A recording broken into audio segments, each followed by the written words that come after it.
Hi, I'm Jordan. And I'm Kit.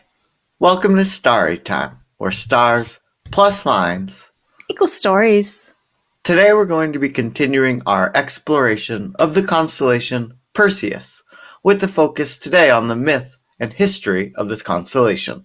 So this constellation is named after the Greek quote-unquote hero Perseus, though there is some debate about Perseus's origins, at least from an etymological perspective. There's some suggestion that Perseus is just a very uncommon name in Greek, and so maybe it's not actually Greek. But then again, like his origin story is that he's from a Greek island. So he's a Greek hero.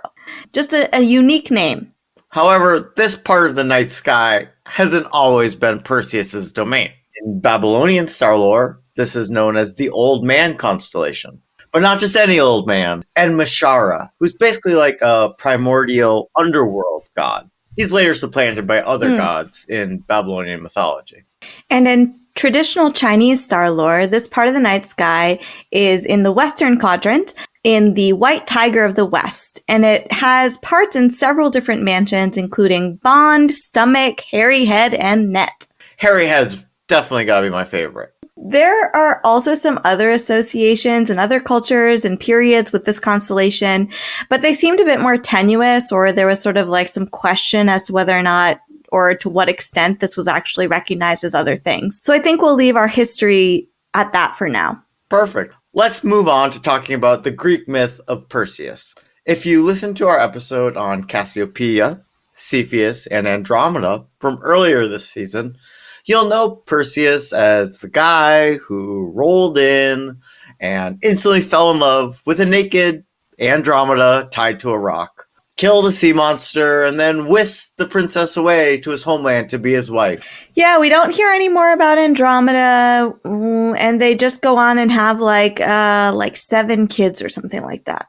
As most hero stories in Greek myth begin, Perseus is the son of a god. Which god? Do you want to guess? Hermes. No. Ares. Nope. Poseidon? Nope. Is it the most promiscuous? Is it the Big Z? Perhaps it may in fact be the Big Z. Perseus's dad is none other than the king of the gods, lord of the lightning bolts, Zeus. So of course this means his mother is Hera, Zeus's wife, right? No. No? Shocker. So shocking. Perseus's mother is a mortal woman called Danae, and Danae is the only child of a king who is the king of Argos. Of course. Zeus. So Danae's life is kind of interesting because her dad is basically mad because he doesn't have a male heir, just the one child. Well, surely that's her fault. Yeah, of course. So the king of Argos goes to the oracle at Delphi to find out if, is there a son coming? Is he going to get a son or what? But as oracles do, this one simply says, you're going to get murdered by your grandson. Classic. I mean, that does provide some answers. Not exactly the answers he was looking for, but an answer. Yep. So the king does what any normal father would do and puts Danae into a tower. Just locks her up in a tower. Well, when in doubt, tower your daughter.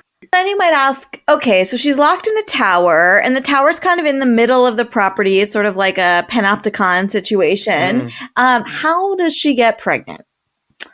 Well, I really want you to get ready for this, because this is going to be a lot. This is a lot to think about. Are you ready? How does she become pregnant? Okay, so Zeus comes to her in the form of a golden shower. No, I wasn't ready for that. No.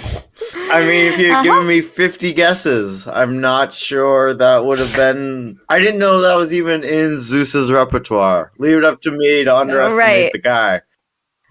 And so that is how Perseus comes to be. So instead of murdering Danae and the baby and incurring the wrath of Zeus, of course, her father, the king of Argos, puts them in a box and sets them out to sea. Perfect. Yeah, let nature kill them. Right. It's indirect. If you indirectly kill people, just set them on the course to die. Surely Zeus will be like, I don't know how they wound up in this box. Right. It won't come back to you at all. No. So somehow Danae and Perseus survive, and they are taken in by a fisherman whose brother is named Polydectes and is the king of the island they washed ashore on. Mm-hmm. So this is where things kind of get interesting. Perseus grows up, and that seems to happen without issues. So Danae is taken in by this fisherman, raises Perseus, and then Perseus is grown, and Polydectes, the brother of the fisherman, is like, okay, Danae, you are looking good. Perseus's mom has got it going on. Yeah. Exactly. But Perseus is like, I don't like the way that Polydectes is looking at my mom. And he's like, back off. Yeah, come on. Because for some reason, not having Perseus's blessing is a problem. Probably because women are property in ancient Greece, and somehow now that he's a grown man, he owns his mom, I guess. I don't know the laws of ancient Greece. So Polydectes comes up with a plan to get rid of Perseus. And the basic idea is a classic, tried and true, send him on an unachievable quest. And this quest was to kill the Gorgon Medusa. This is seen as an unachievable quest, as Polydectes intends it wholly to be. The Gorgons are three sisters that are the children of the primordial sea god Phorcys and Ceto. However, Medusa is the only one of these three sisters who's mortal, and her sisters Uriel and Ctheno were immortal for some, I'm sure, very sensible reason. Yeah, it's confusing. Like, Greek myth genetics are confusing. You have two primordial god parents who are siblings, by the way. But your Medusa's mortal. It doesn't, I don't.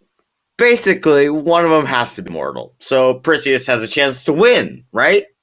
Yeah, I guess so, right? It just has to serve the story. Also, so this idea that the Gorgons are these three sisters of the primordial sea gods is actually somewhat contested. So in Ovid's version of this myth, Medusa has a very different origin story.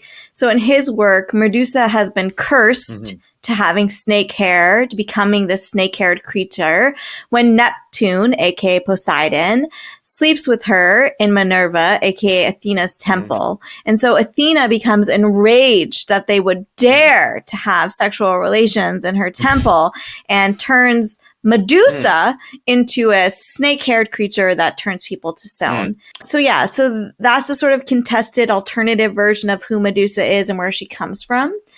And then there's also some suggestion that at one point in time, these Gorgons were just purely monsters. So they were depicted as not human-like at all, just sort of creatures. But somewhere along the way, they were translated or depicted also as beautiful women who also had snake hair. So that's another sort of evolution of this myth and what these Gorgons are. Like there's a variety of myths as to Medusa's origin, there are quite a few different versions as to her demise, including a couple different versions of what happens when Perseus goes to kill her, all depending on who's telling the story, of course. However, it's usually agreed that Perseus got some help from his daddy Zeus, by way of Hermes and Athena. Hermes provides Perseus his winged sandals, as well as a nice shiny shield, along with a special bag to hold the head of the Gorgon, which is given to him by Athena.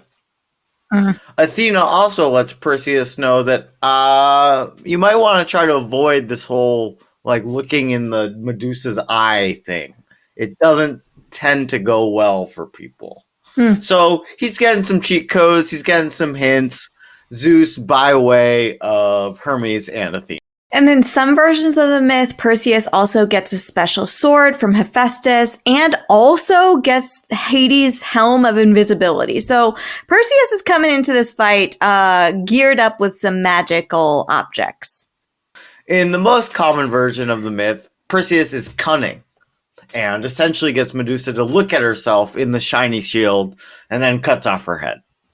But in at least one other depiction, Perseus beheads her as she sleeps in an act of cowardice. Okay, so remember in the Ovid origin story that she had sex with Poseidon? Well, one way or another, Medusa was pregnant in some versions of the myth.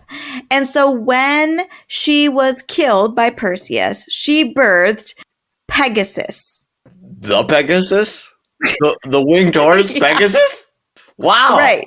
Birthed the winged horse and also Pegasus's, I guess, paternal twin, who is a human, well, an immortal, but not a horse, called Chrysaor.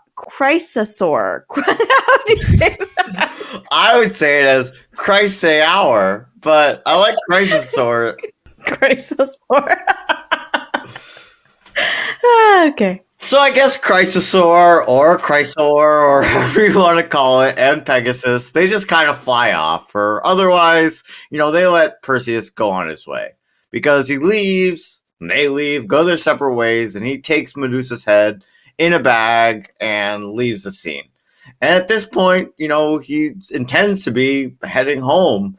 However, along the way, he stumbles upon Andromeda. Yeah, so just insert the myths and retcons from our previous episodes in the Andromeda episode, the Cassiopeia episode. They can all just kind of go right here.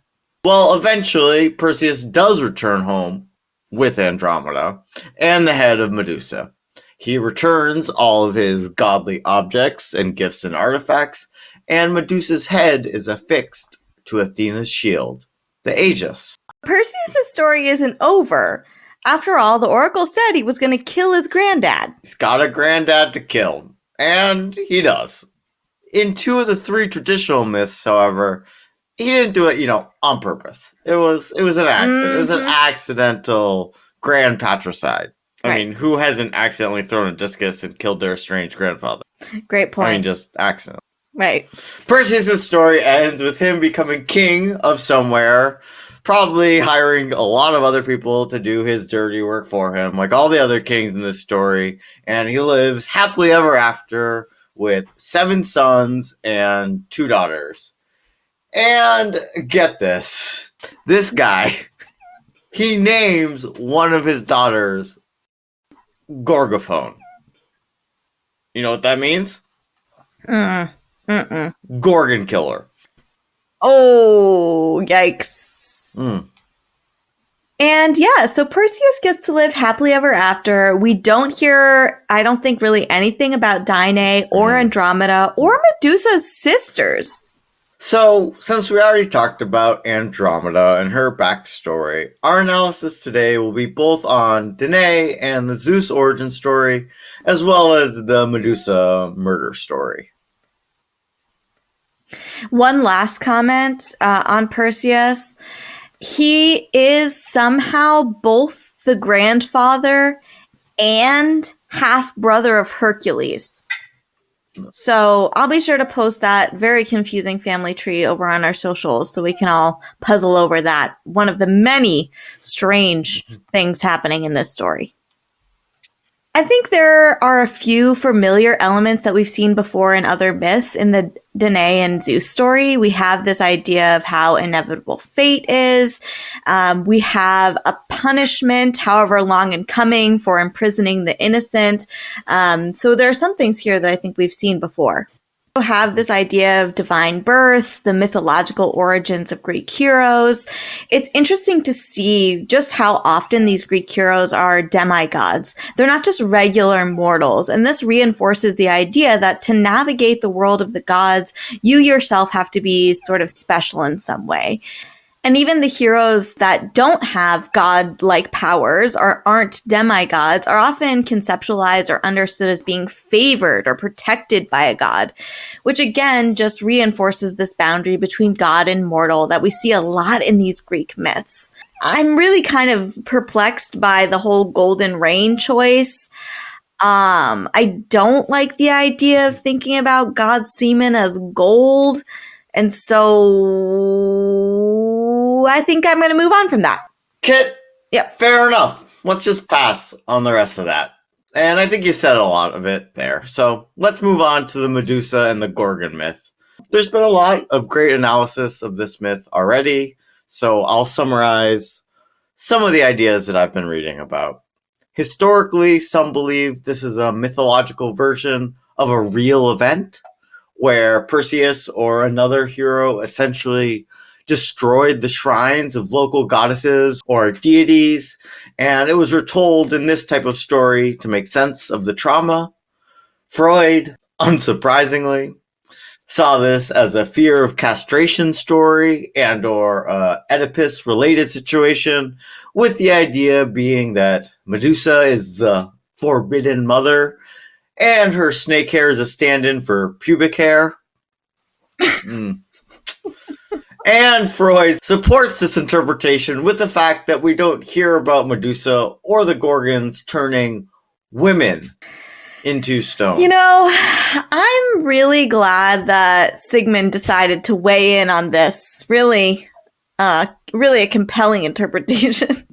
Unsurprisingly, I'm more convinced or interested and compelled by the feminist interpretations. And these analyses focus on the way the myth functions to either demonize women's rage or women's desires, and then how society rewards or even makes heroes out of men who've taken upon themselves to destroy powerful women. Yeah, and there's definitely some overlap here, although it's a bit more, I think, explicit in the Medusa myth, but it'll overlap with the idea of the Amazons and the Maenad stories that we talked about in our Maenad episode. Definitely. This vilification of a feminine power.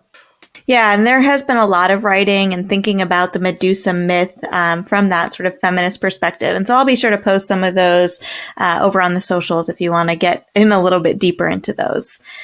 But I think ultimately, it's pretty clear what we need here. We need some retcons. Kit, it's Retconstellation time. So let's take a quick break and we'll return with our Retconstellations of this myth.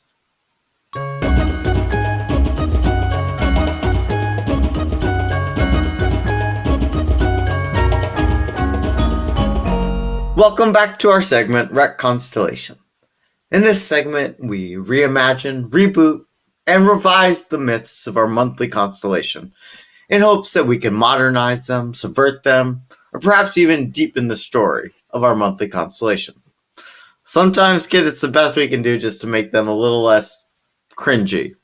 I think we got a lot of room to work with this one, Kit. So, would you start us off this week?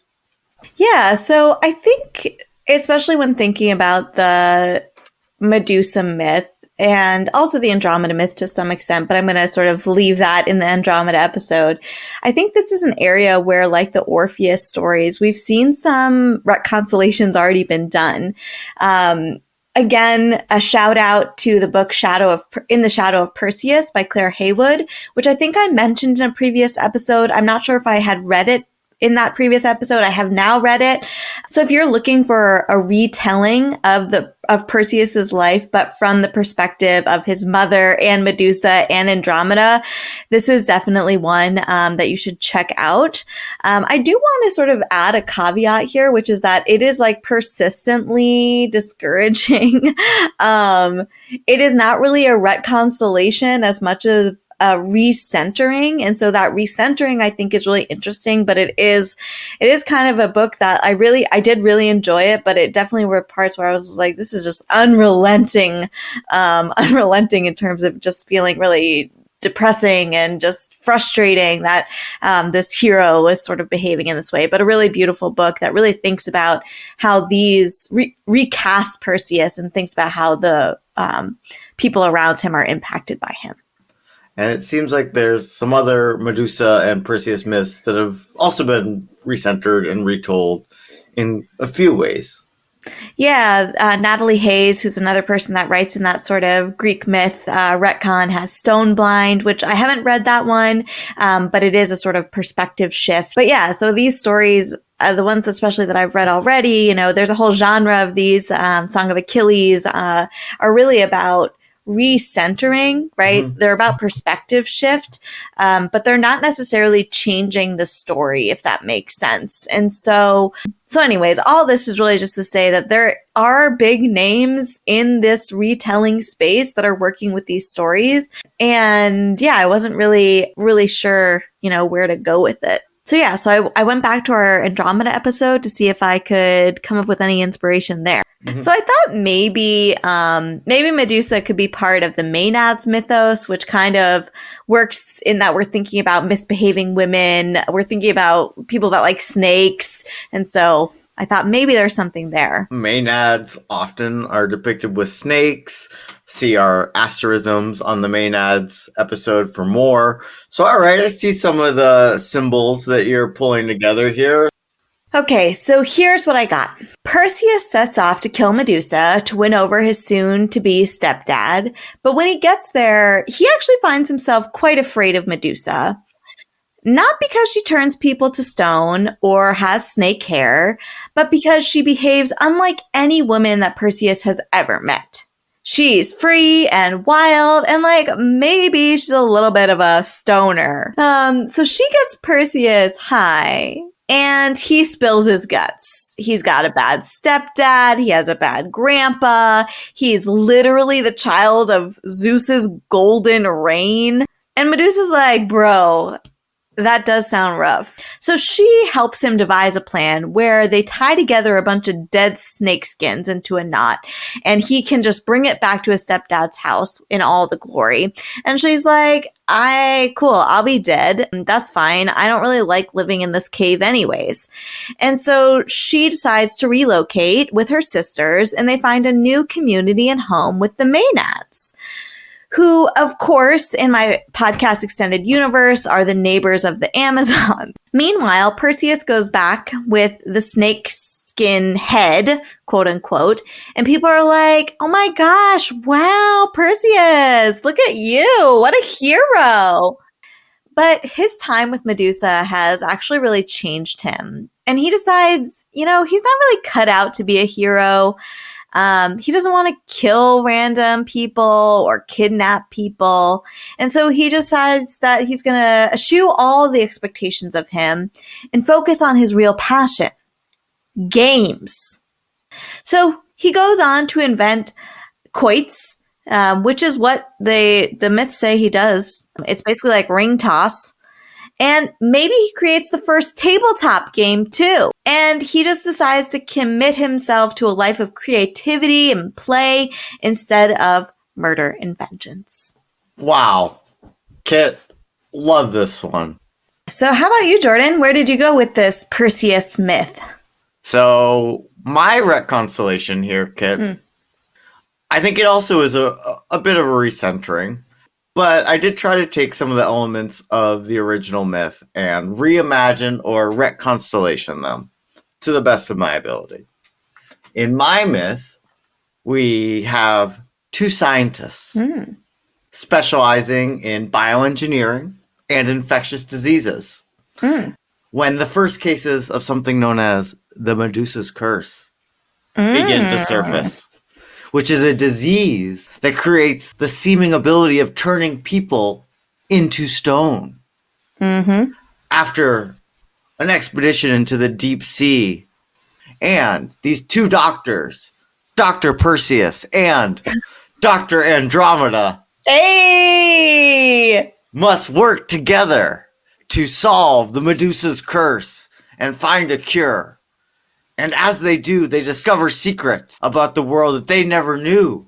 That the Medusa's curse, it was designed by a malevolent corporation known as Cetus. Oh, which can be an acronym for all sorts of great things that I made the internet tell me. I came up with this corporation called the Corporate Energy Torment Utility Services. Okay.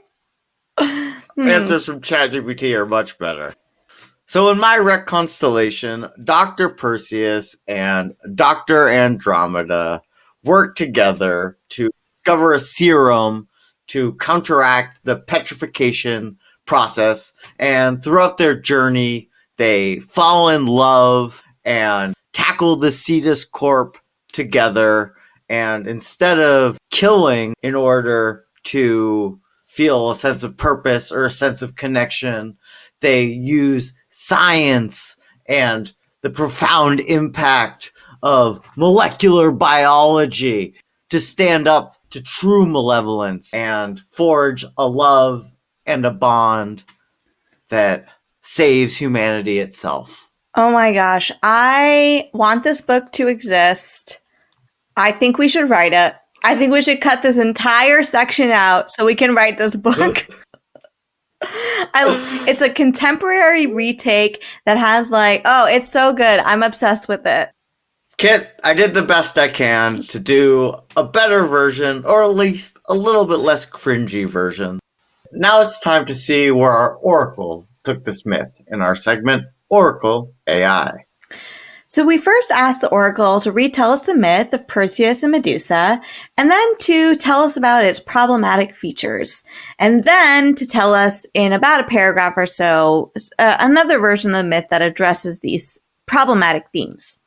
So to start off with, the problematic elements that the Oracle identified in the Perseus and Medusa myth included victim blaming and punishment, glorification of Perseus, specifically for killing Medusa, misogynistic undertones, lack of agency for Medusa, and divine intervention and moral ambiguity, which was very vague and I think was getting at this idea that gods treat people unfairly. It's like everyone's helping Perseus, whereas Athena's punishing Medusa. But I didn't really understand that one. Kit, well, it sounds like some of these are reasonable and others maybe a little bit less so.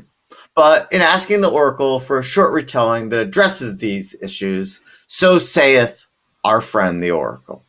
In a reimagined version of the myth, Medusa was a revered priestess of Athena, known for her wisdom and beauty. One day, Poseidon approached her with unwanted advances. But this time, Medusa courageously defended herself and sought Athena's protection. Recognizing Medusa's bravery and the injustice she was facing, Athena bestowed upon her the power to turn anyone who meant her harm into stone, ensuring her safety and autonomy. Meanwhile, Perseus was a young hero on a quest to prove his valor, not through violence, but through wisdom and compassion. Hearing of Medusa's plight, he sought her out, not to kill her, but to learn from her strength and resilience. When he found Medusa, he approached her with respect and empathy. Instead of a battle, their meeting became an exchange of stories and wisdom. Together, Medusa and Perseus formed a bond, and he vowed to spread the tale of her courage and the injustices that she endured, challenging the dominant narratives that vilified her. Athena, seeing the positive outcome of the meeting, honored Medusa by lifting the curse that had caused her isolation, allowing her to live freely and to continue her role as a wise and respected priest. Already, in a one paragraph thing, it has a contradiction. It's thought you had a protective skill, and now it's actually a curse. Okay. Oh, okay, good. I'm glad I wasn't the only one who noticed it that. Didn't make sense. Anyways, okay, so according to the Oracle, and I quote, this version of the myth celebrates Medusa's strength and agency and redefines Perseus's heroism as one of empathy and understanding rather than conquest, promoting a narrative of mutual respect and justice. great microcosm of what oracles do. Mm-hmm. They recycle a lot of words that have meaning and a lot of symbols: wisdom, compassion, empathy, respect, injustice, challenging narratives, isolation, curse, bravery. They say all these things, but at the end of the day, when you take what the oracle's saying at face value, it's completely self-contradictory and makes no sense whatsoever. But it gives you a lot of the gestures of sense, or a lot of the echoes of meaning, and we fill in the blanks and overlook the contradictions or the parts that just blatantly are quite silly. So in this sense, I think AI is doing a great job of representing what oracles have done for all time.